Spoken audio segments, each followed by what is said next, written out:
Welcome to another deep dive. Picture this, if you can. High up in the Himalayas, Uttarakhand, the Kedarnath Valley. Snow on the peaks, the Mandakini River flowing peacefully, pilgrims chanting, that smell of incense.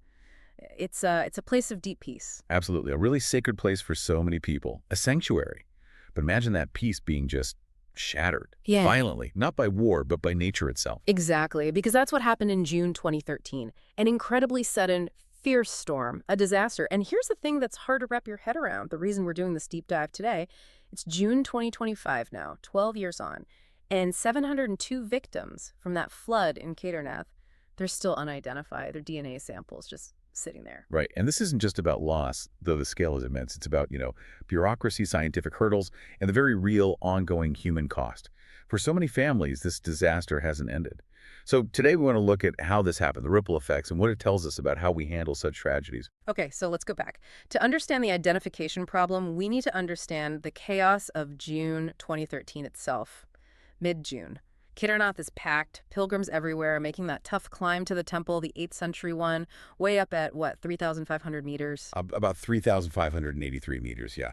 A real spiritual hub, buzzing with people, with devotion. But then came the rain.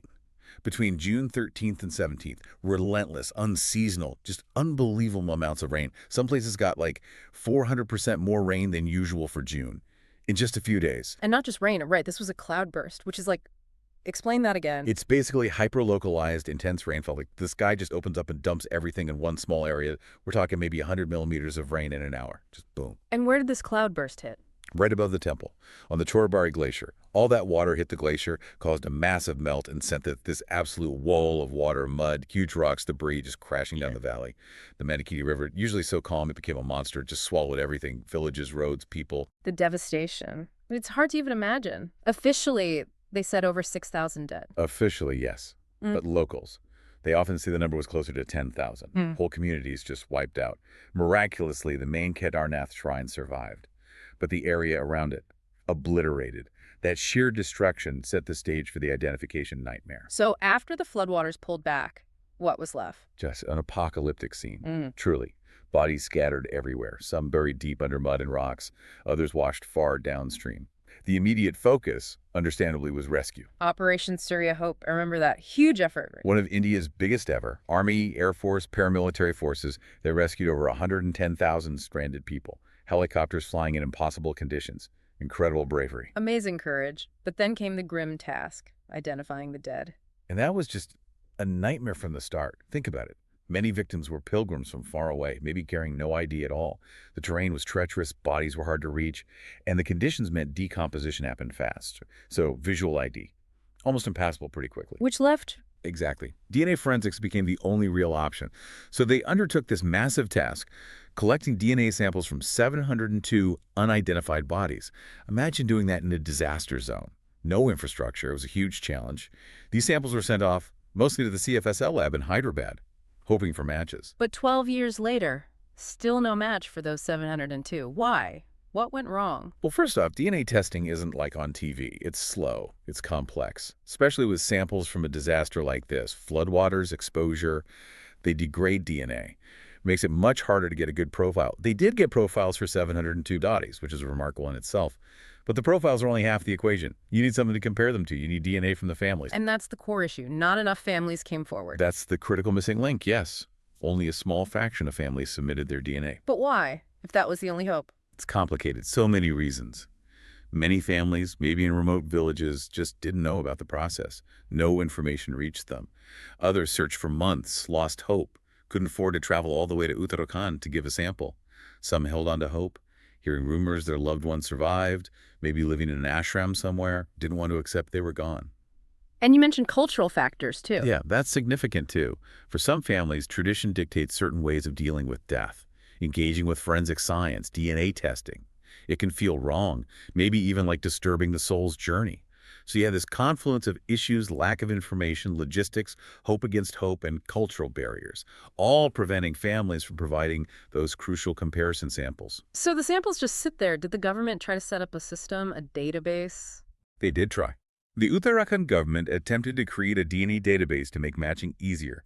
But honestly, the progress has been painfully slow, glacial. So here we are, June 2025, 702 samples unmatched, stored away. An official from the State Disaster Management Authority even admitted anonymously. Coordination between state and central agencies wasn't great. Hints of finger-pointing, lack of ownership. Right, and these aren't just rumors about the 702 number. This is confirmed, right? Government sources, news reports. Oh, absolutely. Yeah. The Uttarakhand government itself acknowledges it. Recent reports in June 2025 from ABP News, Amar Ujala, the New Indian Express, all confirmed that 702 number, citing officials. It matches earlier reports too, like back in 2023, talking about the overall death toll being around 6,000, but with many unidentified. Though, is 702 the total number of unidentified or just those they got samples from? Could there be more? That's a very important point. 702 is the official count of unidentified bodies from whom samples were collected. But given the sheer force of the floods, the landscape, experts like Chandra Prashakala pointed out back in 2013, many victims were likely washed away entirely, beyond recovery. Survivor stories talk about seeing people just vanish.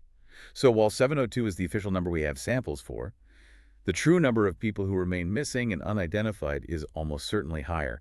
It's a tragic unknown. Which brings us to another difficult question. Was this just a natural disaster, or did human actions make it worse? That's the uncomfortable truth many experts point to.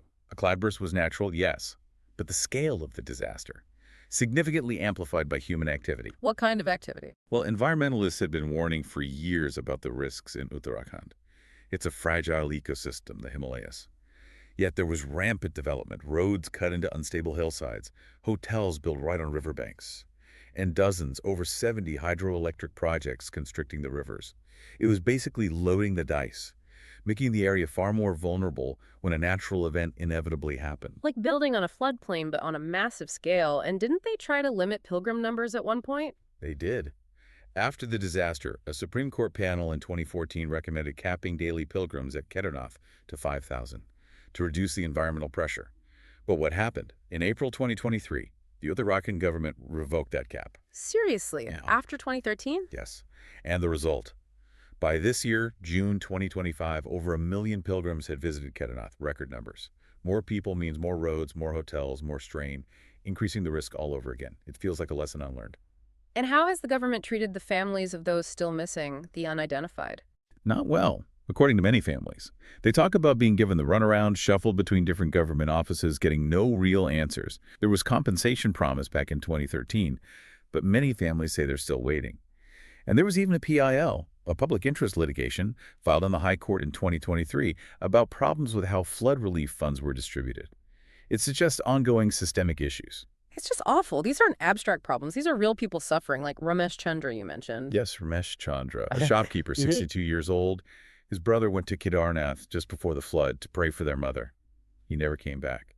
Ramesh gave his DNA sample way back in 2014. He's heard nothing since. He said it feels like his brother just never existed. Imagine carrying that. Utterly devastating. And Sunita Devi. Sunita Devi's story is also heartbreaking. A widow from Bihar. She was in the flood, survived, but lost her husband and her son. She described holding her son's hand as the water surged, but the current was too strong. She was told about DNA testing, but she can't read or write. She just asked, "Who will help me?" Her story just highlights how the system failed people like her, people who needed support to even navigate the process. These 702, they're not statistics. They're people. Fathers, mothers, children. They deserve their names back. Hearing those stories, it really drives home the human tragedy still unfolding. So, okay, 12 years on, how do we fix this? What needs to happen now for these 702 people? Well, forensic experts have clear ideas. First, the DNA database system needs a serious overhaul. India's labs are swamped over 700,000 forensic cases pending nationally in 2023. We need investment. Better DNA sequencing tech, more technicians. Why isn't this a priority? Maybe even collaborating internationally, like after the 2004 tsunami. Share expertise, share resources. Makes sense. What about reaching the families who never came forward? That's crucial. Outreach. The government has travel records from 2013, many digital. Use them to try and trace families. Think about mobile DNA collection units going to remote villages. NGOs could play a huge role here, bridging trust gaps, helping with literacy issues. And a simple thing, a dedicated, widely advertised helpline. So families know who to call, where to go. It sounds basic, but it's missing. And accountability for the delays. Absolutely. There needs to be a proper inquiry, similar to one the chief minister just ordered for a recent helicopter crash. Why did this stall for 12 years? Was it lack of funds? Negligence, incompetence. Families deserve answers for that silence. And this isn't just about looking back at 2013, is it? This keeps happening. Exactly. Uttarakhand keeps seeing cloudbursts, flash floods, July 2024 in Kedarnath again, August 2024 in Himachal. It shows the same vulnerabilities are still there. We haven't fundamentally changed how we're managing the risks in these areas. And climate change is making it worse. Undeniably. More extreme weather is the new reality. Studies directly link the intensity of the 2013 floods to climate change factors. But development in the Himalayas, it races ahead. New roads, dams. It feels like a disconnect. Those 702 unidentified souls, they become a symbol, really. A symbol of our failure to learn, to adapt, to prioritize human life and memory over unchecked development. It's a stark warning. Disasters don't just end, they linger. In grief, in waiting, in bureaucratic files. If we don't act, the next disaster could leave even more stories unfinished. So for everyone listening, what can you do? Talk about this. Share the story of the 702. Don't let them be forgotten. Ask your elected officials. What's being done about disaster preparedness, about victim identification? Maybe support organizations working on the ground, like the Himalayan Environmental Trust, pushing for more sustainable ways forward. And amidst all this, there was that tiny bit of good news recently. Yes. Just this month, June 2025, a family from Rajasthan finally got a match. After 12 long years, they identified their father from one of those stored DNA samples. It's just one family, one story. But it proves it can be done. The system can work if the effort is made. That single match is so important then. It shows closure is possible. It really is. And it leaves us with this thought. Somewhere, right now, in lab freezers, 701 other DNA samples are waiting. 701 stories without an ending. What does it say about us, about our priorities, if we can achieve incredible things technologically, but we leave these souls nameless? There's a moral responsibility here, surely, to give these stories back their names.